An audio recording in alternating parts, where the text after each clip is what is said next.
오늘은 고린도전서 14장 1절부터 12절의 말씀을 가지고 교회의 덕을 세우는 선물이라는 제목으로 여러분들과 함께 하나님 말씀을 나누기 원합니다. 우리가 자주 쓰는 말 중에 양날의 검이라는 표현이 있습니다.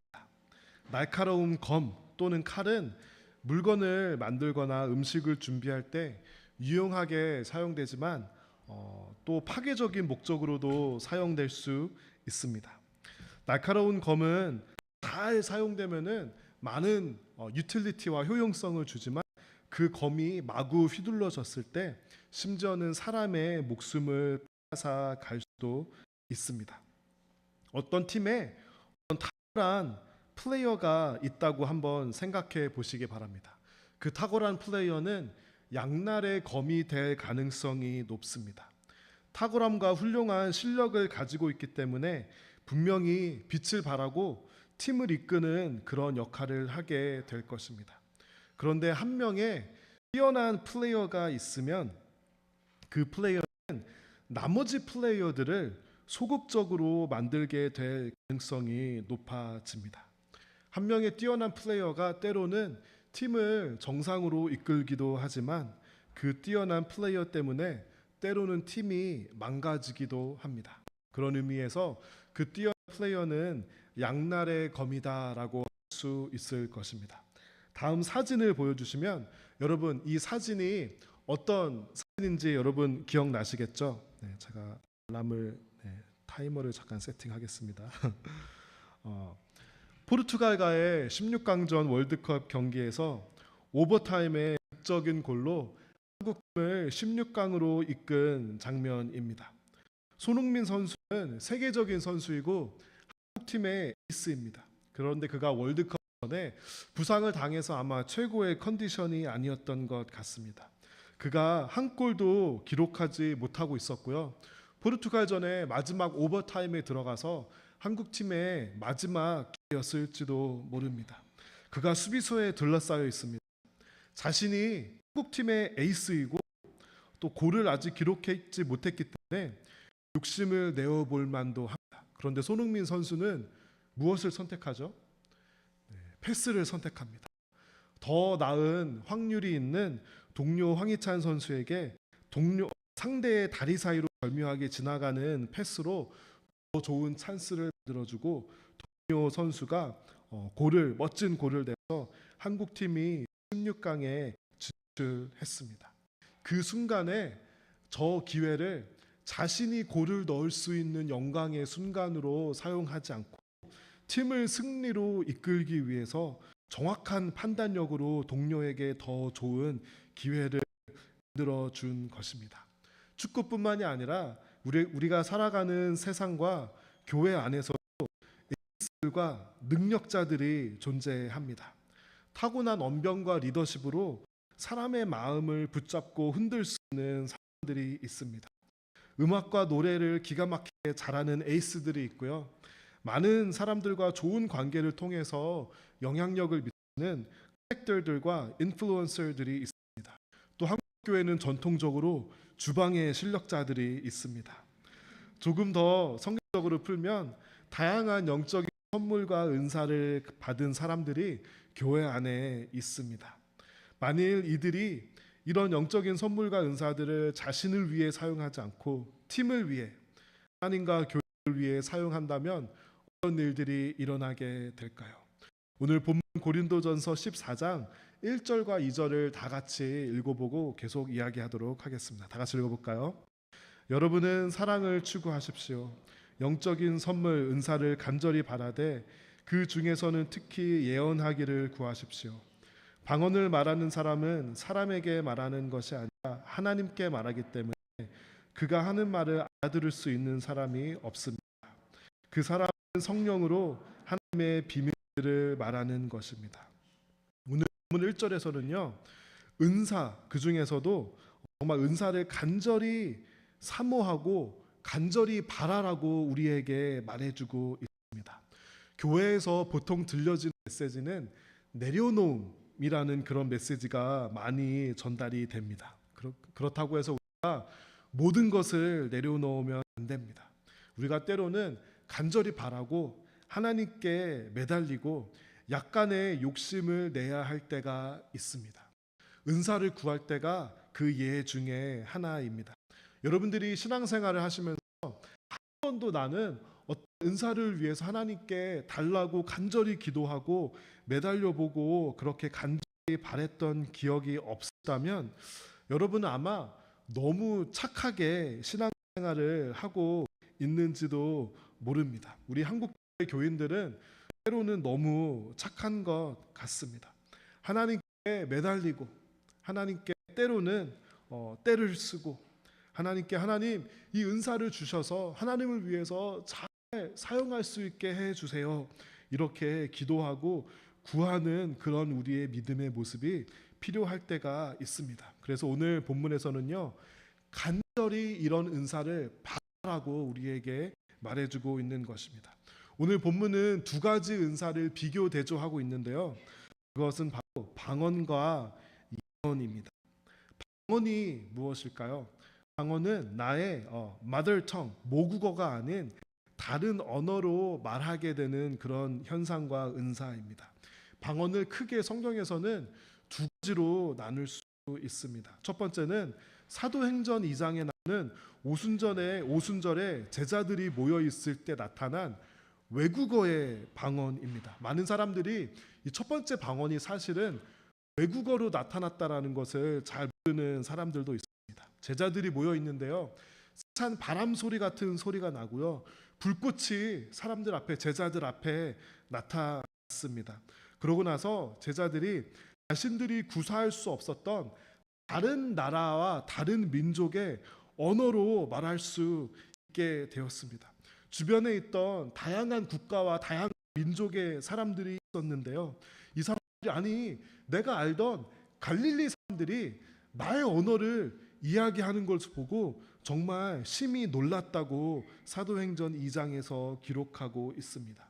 또 두 번째 종류의 방언은 은사적인 방언입니다. 우리가 흔히 말하고 알고 있는 방언이 바로 이 은사적인 방언인데요, 사람이 알아들을 수 없는 하늘의 언어 또는 천국의 언어라고 말할 수 있을 것입니다.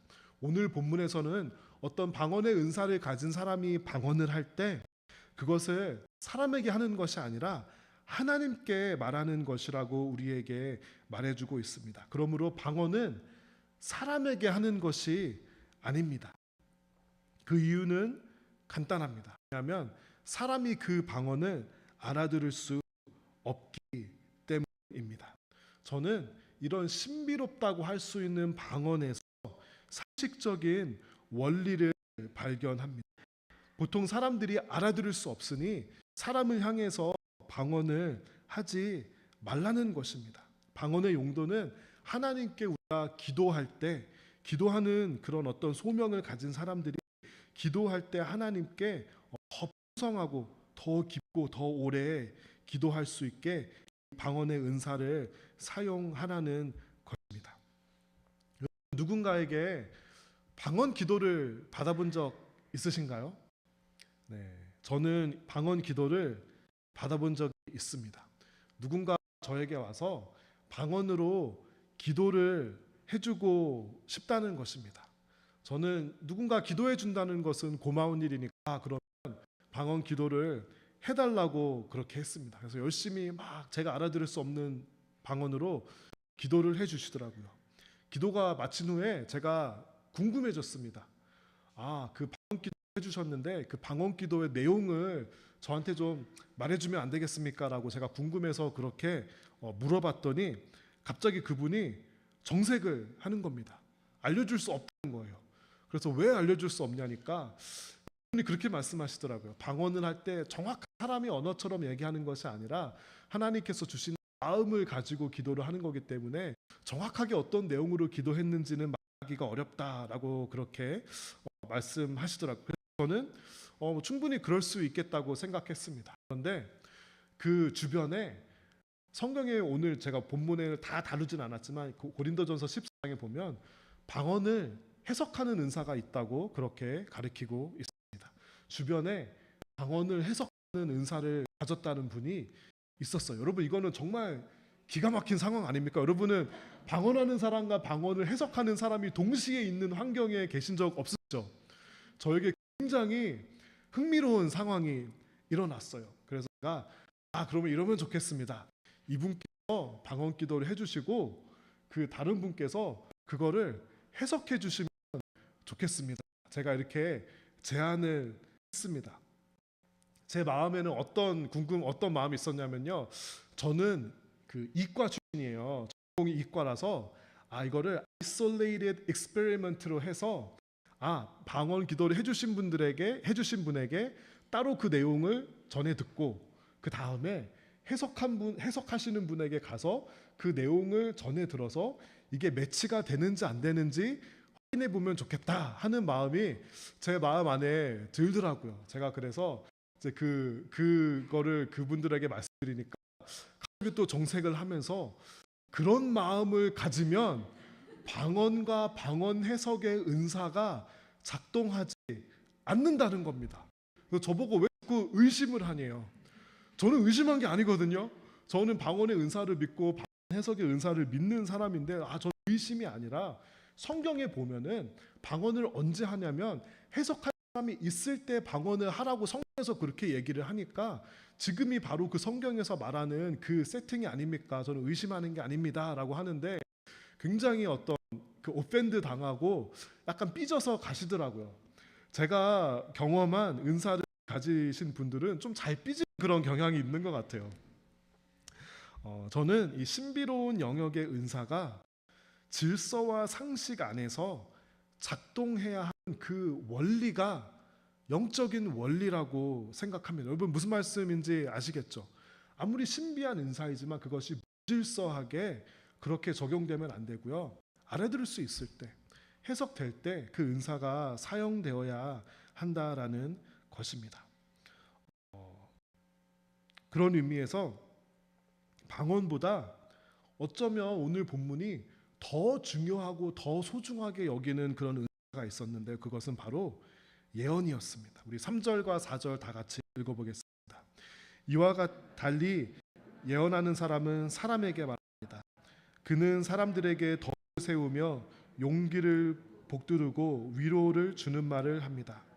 방언을 말하는 사람은 자기 자신에게만 덕을 세우지만 예언하는 사람은 교회의 덕을 세웁니다. 제가 지난번 설교에서도 잠깐 말씀을 드렸는데요. 예언은 흔히 사람들이 생각하는 대로 미래를 정확하게 예측하는 일이 아닙니다. 오늘 본문은 예언에 대해서 덕을 세우며 용기를 북돋우고 위로를 주는 말이라고 말해줍니다. 미래를 예측하는 것은 덕을 세우고 용기를 준다기보다는 사람들에게 불안감과 종속감을 주길 것입니다. 성경에서 말하는 예언은 미래를 예측하는 것이 아니라 하나님의 말씀을 사람들에게 전달하는 것입니다. 하나님의 말씀과 하나님의 뜻, 성경을 통해서 드러난 하나님의 말씀과 뜻을 사람들에게 말하고 가르치고 그것을 통해서 용기를 주고 격려를 주고 위로하는 것이 바로 오늘 본문에서 말하는 예언입니다. 마치 이런 것입니다. 사람들에게 적재적소에 하나님의 말씀으로 격려하고 나누고 내가 묵상한 것을 내가 먼저 삶에 적용해 보에 사람들에게 그 말씀을 통해서 격려하고 권면하는 것이 바로 예언의 은사인 것입니다. 한동안 TV를 보면 채널을 어디로 돌리던 간에 백종원 씨가 정말 많은 프로그램에 나왔고 또 요즘에는 오은영 박사님이라는 분이 정말 많이 나오는 것 같습니다. 이 두 사람들을 우리가 국민 멘토라고까지 그렇게 부를 수 있을 정도인데요. 두 사람의 탁월한 인사이트와 조언을 통해서 많은 사람들이 힘을 얻고 용기를 얻고 위로를 얻습니다. 제가 이런 상상을 한번 해봤습니다. 나무교회에서 만약에 백종원 씨와 오은영 씨를 초청해서 집회를 한다면 사람들이 어떤 반응을 보일까? 저는 우리가 부흥회를 하고 말씀 사경회를 하는 것보다 이런 세상의 지혜나 어떤 인사이트를 가진 분들을 초청하면 아마 샌디에고에 아마 난리가 날 것 같습니다. 여러분은 솔직히 부흥회에 더 오고 싶으시겠습니까? 아니면 백종원 씨나 오은영 씨가 하는 강연회에 더 많이 오고 싶으시겠습니까? 제가 예전에 LA에서 있었던 어떤 교회에서 제 기억이 맞다면 김동길 박사님이라는 분을 교수님인데 그분을 초청해서 집회를 하셨다고 합니다. 그분이 굉장히 말을 감동스럽게 하는 그런 달란트를 가지고 있어서 성경의 어떤 설교나 성경 말씀을 전한 게 아니라 이미 힘든 이민자들에게 위로를 주는 그런 말을 하는 강연회, 그런 세미나 같은 걸 했는데 거기서 교인들이 나오면서 하나같이 했다는 말이 있습니다. 너무 많이 은혜를 받았다는 겁니다. 예. 성경에 복음에 관련된 말을 하나도 하지 않았는데 사람들이 위로를 받고 힘을 받았는데 은혜를 받았다고 사람들이 그렇게 말을 하는 것입니다. 우리 성도들은 어떤 사람이냐면요, 어떤 세상이 주는 위로, 세상의 감동, 이것이 전혀 필요 없다라는 것은 아닙니다. 이것이 필요할 때가 있습니다. 그런데 그것에서부터 힘과 위로받기를 거부하고 끊임없이 하나님 말씀으로 돌아가서 하나님 말씀에서 힘과 위로 얻기를 끊임없이 고집하는 사람입니다. 저 같은 사람들도요, 설교를 할 때 자꾸만 어떤 감동적인 이야기, 감동적인 예화, 세상에서 통하는, 세상에서 먹히는 그런 인사이트와 이야기들을 자꾸 하려는 그런 템테이션을 가질 때가 있습니다.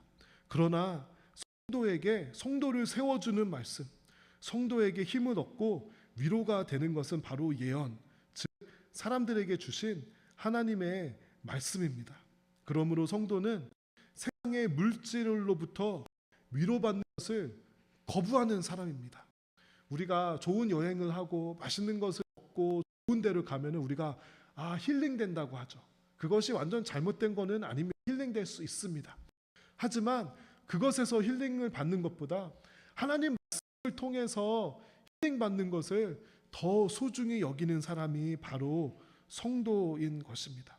세상의 물질과 세상의 지혜가 주는 그런 위로를 거부하고 하나님 말씀으로 힘과 위로를 받는 것을 끊임없이 훈련하고 선택하는 사람입니다. 양육훈련을 시작한 지 한 5주 정도가 진행되었습니다.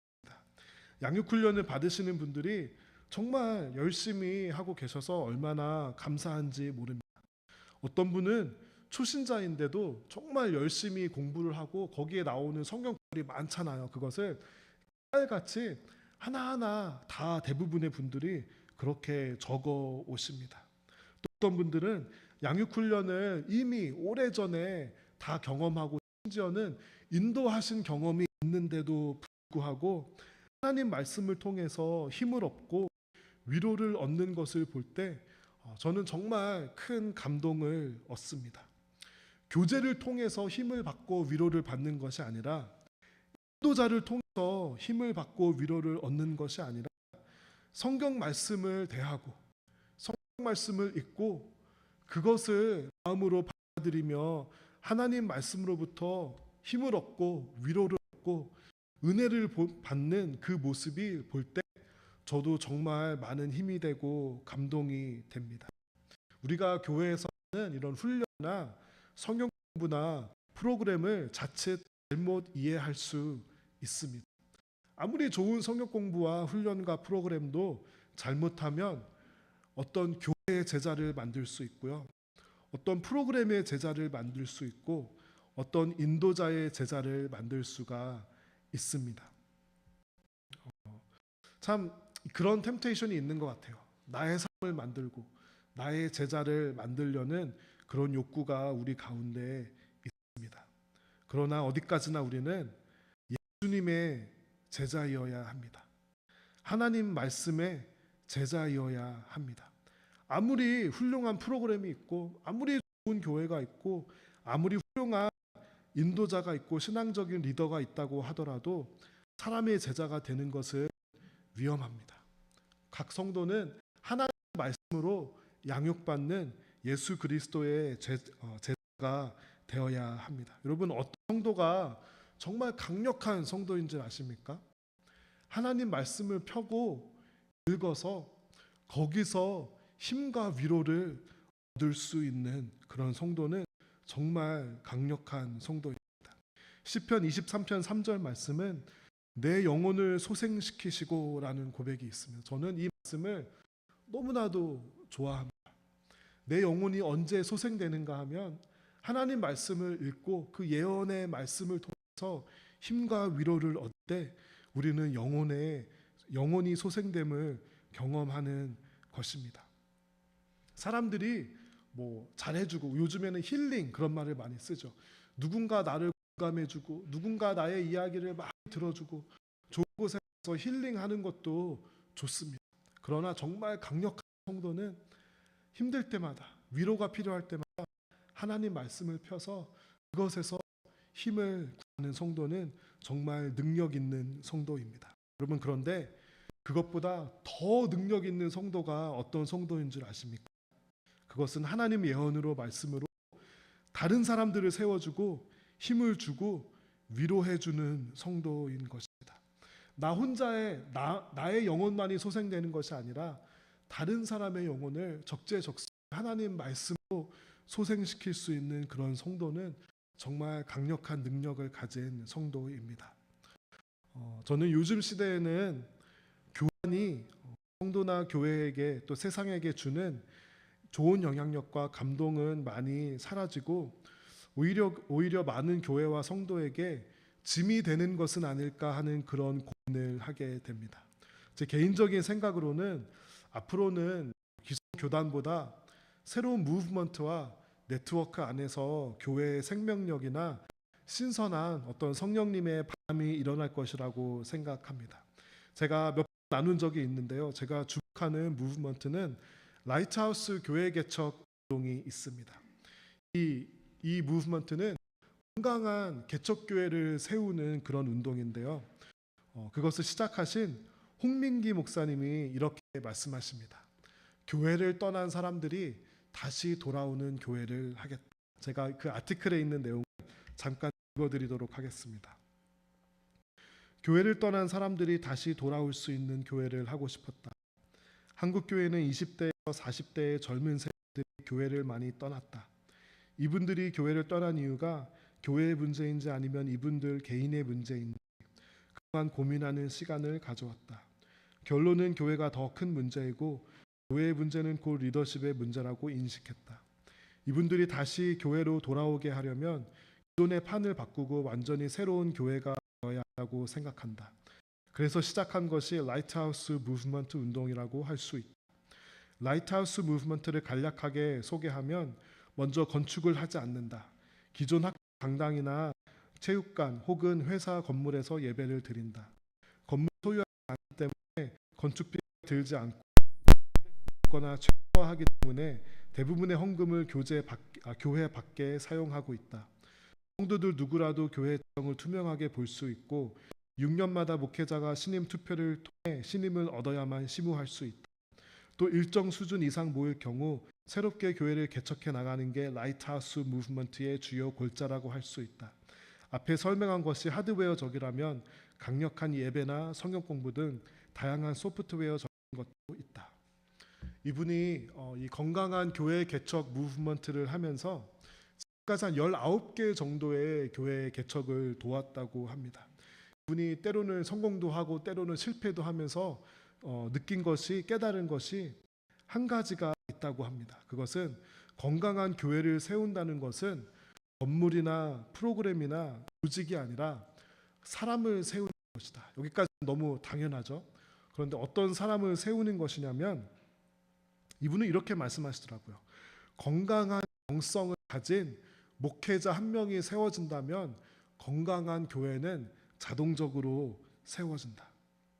목회자뿐만이 아니라 하나님 말씀의 통치를 받고 그 하나님 말씀을 가르칠 수 있는 한 명의 건강한 목회자를 세우는 것이 교회 개척의 가장 중요한 것이다 라고 이분이 그것을 느꼈다고 합니다.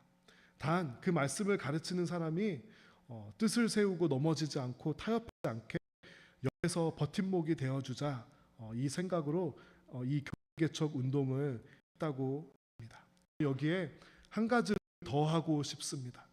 한 명의 목회자뿐만이 아니라 정말 하나님 말씀을 사모하고 그 말씀을 가르치고 세상의 얄팍한 지혜나 세상의 방법이 아니라 하나님 말씀을 사모하고 그 말씀으로 성도들을 섬기는 그런 평신도들이 생긴다면 그 교회들은 얼마나 더 강력해질까요? 예배와 말씀을 사모하고 그것으로부터 힘과 위로를 얻는 성도가 많이 생기게 된다면 그 교회는 승리할 수밖에 없을 것입니다. 그러기 위해서 우리가 성경 읽기도 해야 하고 큐티 모임도 해야 하고요. 소소모가 말씀 위에 세워져야 할 것입니다. 우리의 모임 중에 말씀 중심으로 우리의 모임이 이루어져야 할 것입니다. 우리 12절 말씀 다 같이 한번 읽어볼까요? 여러분에게 있어서도 마찬가지입니다. 여러분이 영적인 선물을 간절히 바라고 있으니 여러분은 교회의 덕을 세우는 선물 은사를 넘치게 받을 수 있도록 힘쓰십시오. 오늘 본문에서는요, 여러분은 교회의 덕을 세우는 은사를 넘치게 받을 수 있도록 힘쓰라고 말해주고 있습니다. 선물, 은사가 있는데요. 때로는 이 은사가 교회의 덕을 세우지 못할 때가 있습니다. 하나님께서 주신 은사와 선물은 좋은 것입니다. 영적인 것입니다. 그런데 때로는 그것이 교회의 덕을 세우지 못하고 교회의 덕을 해칠 때가 있습니다. 그 은사가 질서 있게 다양한 은사가 작용하는데 조화와 균형을 방해할 때가 때로는 있는 것입니다. 사람들은 교회 사역 중에 가장 중요한 사역이 무슨 사역이라고 생각하는지 아세요? 정답은 내가 하는 사역입니다. 제가 회사에서 일할 때도요, 많은 사람들이 가장 중요한 프로젝트가 뭐라고 생각하는지 아세요? 내가 하는 프로젝트입니다. 그래서 저도 이것을 배우는데 한 10년 넘게 걸린 것 같아요. 제가 직장에서 일하면서 끊임없이 훈련받은 것이 무엇이냐면요, 내 일, 내 프로젝트가 아니라 그냥 데이터, 회사를 위한 프로젝트라고 나와 그것을 분리하는 것을 많이 훈련을 받았습니다. 제가 한 일에 대해서, 제가 발표한 것에 대해서 누가 비판을 하죠? 그럼 어떻게 느껴지냐면요, 나를 비판한다고 그렇게 느껴져요. 그런데 그것이 아니라 그 데이터 또는 그 프로젝트가 잘 나가기 위해서 건설적인 비판을 하는 것입니다. 그래서 프로젝트를 위해서 나와 때로는 그것을 분리할 수 있을 때가 필요합니다. 근데 그것을 배우는데 참 오래 걸리고 참 많이 어려웠던 것 같습니다.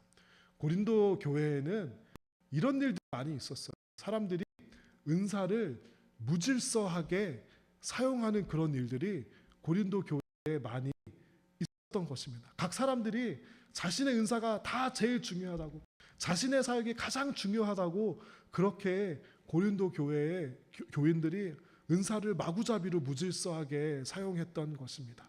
그래서 바울이 오늘 본문을 통해서 교회에 덕을 세우는지 질서를 세우는지 그것을 살펴보라고 오늘 고린도 교회 성도들에게 권면하고 있는 것입니다.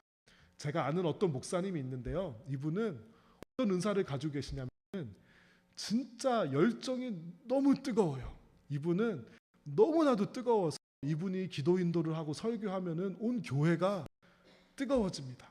근데 제가 이 목사님이랑 좀 친해지면서 알게 된 것은 그분이 저한테는 너무 뜨거워요. 마치 어떤 느낌이냐면 옆에 가면 화상을 잡고 입는 그런 느낌이에요. 너무 이렇게 보기는 너무 좋은데 그 본인의 뜨거움과 열정을 다른 사람에게 당신도 이렇게 해야 합니다라고 너무 당연하게 요구하시는 겁니다. 어떤 열정이냐면요, 밤 10시에 문자가 와요. 전도하러 가재요. 밤 10시에 공원에 가서 전도하재요. 저는 물론 전도하는 게 좋죠. 그분의 열정은 너무나도 훌륭한데 저에게 있어서는 약간 투머치예요. 저는 그때 그걸 배웠습니다. 누군가의 뜨거운 열정도 다른 사람에게는 화상을 입힐 수가 있구나. 무질서하게 사용되는 은사는 때로는 교회를 세우는 것이 아니라 교회의 덕을 해치는 일이 있게 됩니다. 그렇기 때문에 모든 선물과 모든 은사는 교회의 덕을 위해서 세우기 위해서 사용되어야 할 것입니다. 그 은사에 대한 덕을 세우는 그 책임을 하나님께서 각 성도에게 물을 것입니다. 그렇기 때문에 특별히 교회의 어떤 사람이, 어떤 지도자가 하나님의 선한 은사를 무기처럼 사용하고 사유화하고 덕을 해칠 때 이루 말로 할 수 없는 파괴와 상실과 아픔이 따르기도 합니다. 성도가 때로는 실족하는 무서운 일이 일어나기도 합니다. 그래서 은사는요, 절제되어야 합니다. 질서 있게 사용되어야 합니다. 다른 사람을 세우는데 사용되어야 하는 것입니다. 구약 성경에서 대표적으로 정말 많은 은사와 능력을 받았는데 덕을 세우는 일에 사용하지 못한 사람이 있습니다. 여러분 혹시 생각나는 사람이 계시나요? 저는 삼손이 생각나더라고요. 하나님께서 기가 막힌 은사와 어마어마한 능력을 주셨는데 덕을 세우는 일에 사용하지 못합니다. 그 무거운 책임을 하나님께서 삼손에게 물을 것입니다. 또 한 명의 생각나는 사람은 솔로몬이 생각나더라고요. 하나님께서 지혜를 주셨습니다. 어마어마한 포지션과 위치와 영향력을 주셨는데요, 그것을 잘 사용하지 못합니다. 질서를 다른 사람을 세우는데 사용하지 못한 것입니다. 하나님의 교회는 말씀이라는 반석 위에 세워지는 교회가 되어야 합니다. 그러기 위해서는 특별히 다른 사람의 덕을 세우는 은사를 사모하고 사용하는 사람들이 나타나야 합니다. 세상의 값싼 방법과 세상이 주는 잠깐의 위로와 달콤함을 거부하고 바알과 맘몬에 무릎 꿇지 않은 성도들로 교회가 세워져야 할 것입니다. 처음에는 좀 익숙하지 않고 쉽지 않더라도 다른 것에 위로받는 것을 거부하면서 나는 하나님 말씀으로부터 힘과 위로를 얻겠다고 끊임없이 선택하는 성도들이 나온다면 그 교회는 강력한 교회가 될 것입니다. 저는 이렇게 생각합니다. 특별히 여러 가지 은사가 다 좋지만 특별히 하나님 말씀이 나누어지는 곳에는 무조건 우리의 몸을 그곳에 가져다 놓아야 한다고 생각합니다. 저는 가장 안타까운 것이 무엇이냐면요, 요즘에 많은 성도들은 하나님 말씀이 선포되는 곳에, 하나님 말씀이 나누어지는 곳에 가지 않는 것을 안타깝게 생각하지 못하는 것입니다. 여러분, 우리가 시온마켓에서 뭐 20% 세일하는 거 못 간 거 너무 안타깝게 여깁니다. 어디 무슨 웹사이트에서 호텔에 30% 세일하는 거, 어떤 항공사에서 50% 세일한데 너무 안타깝습니다. 마치 우리가 회색 옷을 입고 젤을 뿌리고 옷을 찢으면서 그렇게 우리는 땅을 치면서 안타까워합니다. 그렇죠? 우리는 세상의 것들을 보면서는 너무너무 안타까워하는 일들이 정말 많아요. 저는 예전에 그런 적이 있어요. 제가 한번 그때 이제 청년 때 아침 기도를 했는데, 아침 기도 가면은 저는 기도하는 것도 좋지만 참 말씀 나누는 게 너무 좋았어요. 어느 날은 제 룸메이트가 저를 안 깨고 혼자 아침 기도를 간 거예요. 그날 제가 친구한테 전화해서 물어봤어요. 그 아침 기도가 어땠냐고 물어봤어요. 제 마음속에 이런 이기적인 마음이 있었어요. 그 기도가 별로 안 좋기를, 은혜가 없었기를 바랬어요. 왜냐하면 은혜가 있었다 그러면 너무 아쉽고 안타까울 것 같은 거예요. 그랬더니 너무 좋았다는 거예요. 제가 화가 나가지고 룸메이트한테 오자마자 룸메이트한테 막 왜 나를 안 깨웠냐고. 그 룸메이트가 나를 깨웠으면 하나님 말씀의 은혜가 있는 곳에 내가 갈 수 있었는데 룸메이트가 안 깨워가지고 너무 속이 상하고 너무 안타까운 거예요. 제가 정말 은혜 받는, 제가 좋아하는 목사님들이 있으면은 저는 운전을 2-3시간 운전하고, 제가 옛날에는 놀켈의 샌프란시스코에 어떤 목사님 오신다 그래서 그 목사님의 말씀을 들은 적이 있습니다. 하나님의 말씀을 배우기 위해서 우리가 쓰여지는 노력과 헌신과 시간과 에너지는 절대로 아쉬운 게 아닙니다. 그런데 요즘 현대의 성도들은 그런 말씀을 사모하는 마음, 그것이 너무나도 그 안타까워하는 마음이 없는 거예요. 우리는 차라리 말씀을 사모하는 마음보다 시온마켓 가서 배 한 박스가 10% 하는 것을 세일하는 것을 사모하는 마음이 더 강한 이런 마음을 죄송합니다. 이런 마음을 우리 성도들이 가지면서 살아가고 있는 것입니다. 오늘 12절에 보면요, 덕을 세우는 선물 은사를 넘치게 받을 수 있도록 힘쓰라고 말씀해 주고 있습니다. 성경 읽기를 12월 24일에 마치고 새로운 어떤 말씀 읽는 프로그램을 같이 하려고 합니다. 여러분, 그것을 함께 할 수 있기 위해 힘써야 합니다. 큐티 모임을 하면 여러분 솔직히 말하면 귀찮아요. 현대인들의 신앙생활을 막는 넘버원 이유가 뭐냐면 귀차니즘이에요.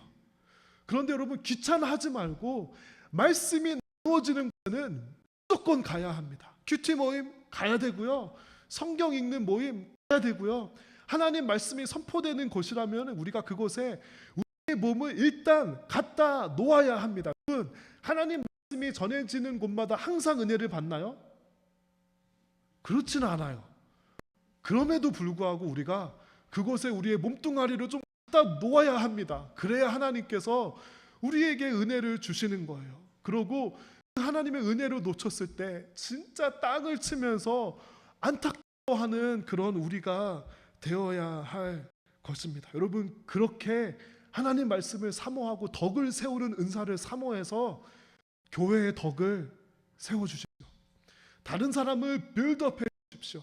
말씀을 막 지루하게 가르치려는 사람이 아니라 여러분이 묵상하고 여러분이 삶에 적용한 정말 마르지 않는 샘물 같은 그런 말씀으로 성도를 격려해 주시기 바랍니다. 성도를 위로해 주시고 성도에게 힘을 주시는 그런 일이 많이 일어났으면 좋겠습니다. 그렇게 교회의 덕을 세우는, 특별히 말씀의 은사를 간절히 바라고 사모하고 성도들을 말씀으로 세우는 저와 여러분이 되는 나무교회가 되기를 간절히 바랍니다. 우리 찬양팀 나와주시고 우리 다 함께 일어서서 주님 말씀하시면 이 찬양으로 우리 말씀을 향한 간절한 우리의 마음을 담아서 부르며